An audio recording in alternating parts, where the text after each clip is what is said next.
Hello everyone. SS coaching classes Pamgarh की YouTube channel में आपका स्वागत है। आज का हमारा टॉपिक है गणित सीखना और आकलन। तो गणित सीखना और आकलन हमारा होता क्या है? बच्चों को गणित के नियम समझाना, किस नियम से किस पद्धति से वो बना है, और उनकी प्रगति की जांच करना, मतलब वो कैसे प्रोग्रेस करता है, स्टेप बाय स्टेप कैसे सॉल्व होता है। इसमें मुख्य रूप से संख्याओं की समझ, संख्याओं के बारे में, न्यूमेरिकल वर्ड्स कैसे काम करते हैं उसके बारे में समझ, तार्किक सोच, किस तर्क पर वो काम कर रहा है, वो इंक्रीज हो रहा है या डिक्रीज हो रहा है, उस तर्क को लगाना। और सतत मूल्यांकन शामिल है। सतत मूल्यांकन, बार बार उसके मूल्यांकन, उसकी परीक्षा लेना कि किस लेवल पे है बच्चे, क्या क्या सीखे हैं, वो बार बार प्रैक्टिस के लिए उनको एक परीक्षा लेना, वो हमारा गणित सीखना है। यहाँ पर लिखा है गणित सीखना और होता क्या है। इसकी प्रक्रिया ठोस वस्तुओं से शुरू होकर, ठोस वस्तु से जैसे यहाँ पर कोई भी प्रैक्टिकली, जैसे पत्थर को काउंट करना या ईंट को काउंट करना या किसी भी प्रोडक्ट को काउंट करना, वो ठोस वस्तु से शुरू होकर धीरे धीरे अमूर्त विचारों की तरफ बढ़ती है। अमूर्त विचार मतलब काल्पनिक सोच, सामने किसी फिजिकली चीज को हम जिसको छू सकते हैं उसको काउंट करके उसको और कल्पना करेंगे और इसको और कैसे बेहतर कर सकते हैं, वो हमारा अमूर्त विचारों की तरफ बढ़ती है, वो हमारी गणित सीखना। इसमें कुछ एग्जांपल्स यहाँ पे, जैसे ठोस वस्तुएं हैं। शुरुआत में गोटियों, कंचों या चित्रों से गिनती और जोड़ सिखाया जाता है। बच्चों के स्टार्टिंग में क्या क्या किया जाता है? ठोस वस्तु जो फिजिकली जो हमको लाइव दिख रहा है वो ठोस वस्तु है। जैसे चेयर हो गया, और हमारे क्या हो गए, बहुत सारे पेन्स हो गए, हमारे बुक्स हो गए। बच्चों को उनको गिनना गिनना सिखाना, जैसे गोटियां, बहुत सारी गोटी, कंचे छोटे छोटे गोल गोल होते हैं उसको गिनना, या बहुत सारे डायग्राम्स को बना करके उनको गिनना सिखाना, और जोड़, उसी के थ्रू कैसे इसको जोड़ करके वो इंक्रीज कैसे करते हैं उसको सिखाना। दूसरा है मूल संख्याएं, जोड़, घटाना, गुणा और भाग गणित के आधार हैं। हमारे मूल संख्या है गणित में, क्या क्या चीज होता है? जोड़, बच्चों को कलेक्ट करके उसके बाद उसको रिप्लेस हटा करके इसको घटाना सिखाना, फिर गुणा करके सिखाना, और भाग, ये सब हमारे मूल संक्रिया हैं। दैनिक जीवन में इसका कैसे उपयोग किया जाता है? माप, कैसे हम मापते हैं, तौल, माप तौल, और पैसों का हिसाब रोजमर्रा के जीवन से जोड़ा जाता है। दैनिक जीवन में भी गणित का हमारा बहुत ही महत्व है। डेली लाइफ में डेली बेसिस पर हम कुछ भी सुबह से लेकर शाम तक कुछ कुछ करते हैं तो गणित कंपलसरी चलते रहता है। बच्चे भी उसको यूज करते हैं, अडल्ट भी यूज करते हैं, और ओल्ड जनरेशन के कैंडिडेट वो भी यूज करते हैं। तो गणित हर जगह पे हमारे यूज होता है। ठीक है, आगे देखते हैं गणित का आकलन क्या होता है।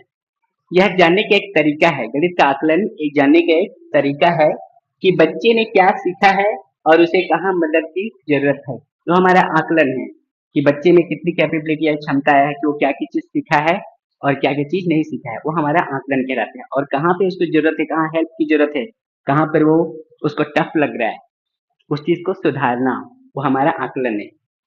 अवधारणाओं की जांच, इसे कुछ रिलेटिव्स, इसे कुछ रिलेटेड टर्म्स हैं जिसके बारे में लिखा गया है।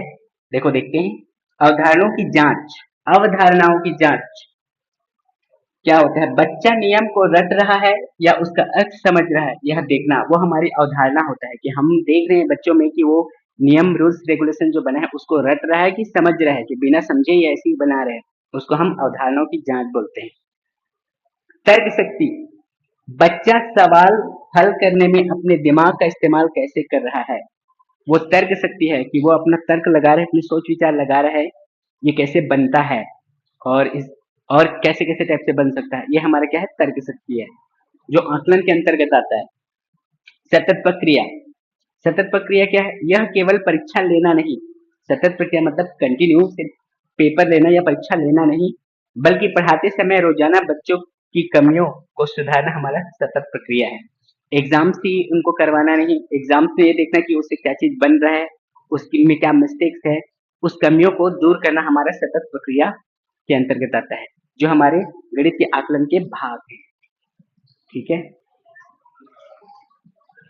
तो गणित सीखना और सिखाना और आकलन में ये प्राचीन भारतीय गणित पद्धति भी शामिल है, जिसको वैदिक गणित बोला जाता है। इसके द्वारा सीखना बहुत ही सरल और तेज हो जाता है। यह पद्धति 16 मुख्य सूत्रों और 13 उप सूत्रों में बटा हुआ है। इस पर काम करता है ये वैदिक गणित एवं प्राचीन भारतीय गणित पद्धति, जिसमें हिसाब बिना पेपर के आसानी से मन ही मन हेल्प किए जा सकते हैं। तो देखो सीखने के आसान तरीके क्या हैं। प्राचीन भारतीय गणित पद्धति को सीखने के आसान तरीके हैं, रोज अभ्यास करें और क्या है मानसिक अभ्यास करें। रोज अभ्यास करें में क्या, हर दिन 10 से 15 मिनट साधारण जोड़ घटाव और गुणा पर आजमाएं, मतलब जोड़ घटाव करो, डेली प्रैक्टिस करो और गुणा मल्टीप्लिकेशन करो। दूसरा मानसिक अभ्यास करें, पेन का उपयोग कम करें और दिमाग में ही संख्याएं जोड़ने घटाने का अभ्यास करें। पेन कापी पेपर यूज नहीं कर रहे हैं, इस मानसिक अभ्यास डेली कंटिन्यू ऐसे सोचें और कैलकुलेट करें, मल्टीप्लिकेशन करें। वो हमारा क्या है मानसिक अभ्यास है। इससे हमारा सीखना क्या आसान हो जाता है और यही प्राचीन पद्धति है। ठीक है। रचनावाद आकलन, यह ऐसी प्रक्रिया है जिसमें छात्र रटने की बजाय अनुभवों और समझ के आधार पर ज्ञान का निर्माण करते हैं। वो हमारा क्या है रचनावाद आकलन है। मतलब जो हम किए रहते हैं उसका कुछ एक्सपीरियंस, उसका फीडबैक और उससे सीख करके हम अपनी समझदारी से कुछ नए चीज का निर्माण करते हैं, वो हमारा रचनावाद आकलन कहलाता है। इसके कुछ प्रमुख तरीके हैं जिसे हम आकलन करके एक स्ट्रक्चर तैयार करते हैं, रचना तैयार करते हैं। जैसे पोर्टफोलियो, परियोजना कार्य, चिंतन से पत्रिकाएं और क्या सहकर्मी और स्व मूल्यांकन।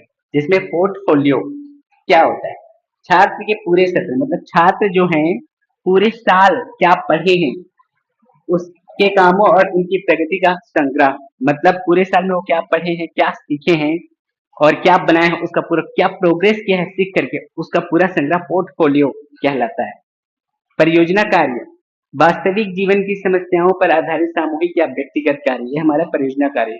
जैसे हम रियल लाइफ में क्या कर रहे हैं, हम गणित का कहाँ कहाँ पे यूज करें और हमारे सामने क्या क्या समस्याएं आ रही हैं, उस पर आधारित लोगों के बीच में या खुद स्वयं के सामने क्या क्या कॉम्प्लिकेटेड जो प्रॉब्लम्स आते हैं उसको सॉल्व करना, वो एक समूह के साथ मिल करके और अकेले उसको सुलझाना, वो हमारा परियोजना कार्य के अंतर्गत आता है।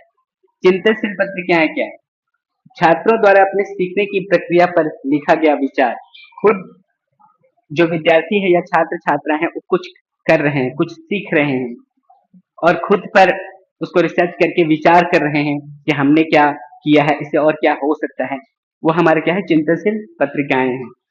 सहकर्मी और स्व मूल्यांकन क्या है, जो इस रचनावाद आकलन के अंतर्गत शामिल है। तो सहकर्मी मतलब अपने साथी, कोई भी छात्र छात्र अपने साथी के साथ मिलकर के स्वयं खुद पर मूल्यांकन कर रहे हैं। तो छात्रों द्वारा खुद का और अपने साथियों के काम का विश्लेषण, खुद के बारे में बोलना कि मैंने ये किया है, अपने साथी के बारे में बोलना कि तुमने ये किया है, ये अच्छा किया है, ये नहीं किया, वो हमारे क्या कहलाता है स्व मूल्यांकन और सहकर्मी का मूल्यांकन कहलाता है। ये सब रचनावाद आकलन के तरीके हैं। ठीक है, आगे देखते हैं अवधारणात्मक ज्ञान। अवधारणात्मक ज्ञान क्या होता है, किसी विषय के सिद्धांत, उसके रूल्स रेगुलेशन और मूल अर्थ को समझना अवधारणात्मक ज्ञान कहलाता है। उसी प्रकार से प्रक्रियात्मक ज्ञान क्या होता है, किसी कार्य या समस्या को हल करने के तरीके, डिफरेंट डिफरेंट टाइप के जो नियम होते हैं तरीके, वो हमारा प्रक्रियात्मक ज्ञान है। अवधारणात्मक ज्ञान और क्या होता है, यहाँ पे उसके विशेष टॉपिक है। जैसे अर्थ क्या होता है, अवधारणात्मक ज्ञान होता क्या है, नियम, सिद्धांत और उनके आपसी संबंधों की समझ, वो हमारा अवधारणात्मक ज्ञान होता है। उसकी विशेषता मतलब इसको कैसे समझेंगे हम, क्यों से, ये क्यों है, इस टॉपिक से हम इसको समझते हैं कि अवधारणात्मक ज्ञान में क्यों जैसे टर्म्स यूज होता है। उदाहरण के लिए यह समझना कि गणित में जोड़ का नियम क्या है या भिन्न का वास्तविक अर्थ क्या होता है। मतलब हम पूछते हैं किसी चीज को ये क्यों है, ये क्या है, ये हमारी अवधारणात्मक ज्ञान है, उसको जानने की इच्छा। नेक्स्ट है हमारा प्रक्रियात्मक ज्ञान क्या होता है, इसका अर्थ क्या होता है, किसी काम को करने का तरीका, मतलब डिफरेंट डिफरेंट टाइप के तरीके, बहुत सारे अलग अलग टाइप से जो तरीका है वो हमारा क्या होता है प्रक्रियात्मक ज्ञान होता है। इसकी विशेषता क्या होता है, पूछते हैं कैसे होगा, ये कैसे सॉल्व होगा, कैसे बनेगा, ये हमारा क्या होता है प्रक्रियात्मक, मतलब करने की इच्छा, कैसे कैसे डिफरेंट डिफरेंट टाइप से वो बनेगा। इसका उदाहरण क्या हो जाएगा, किसी समीकरण को हल करने के लिए नियमों या सूत्र का उपयोग करना, यह हमारा क्या कहलाता है प्रक्रियात्मक ज्ञान। ठीक है,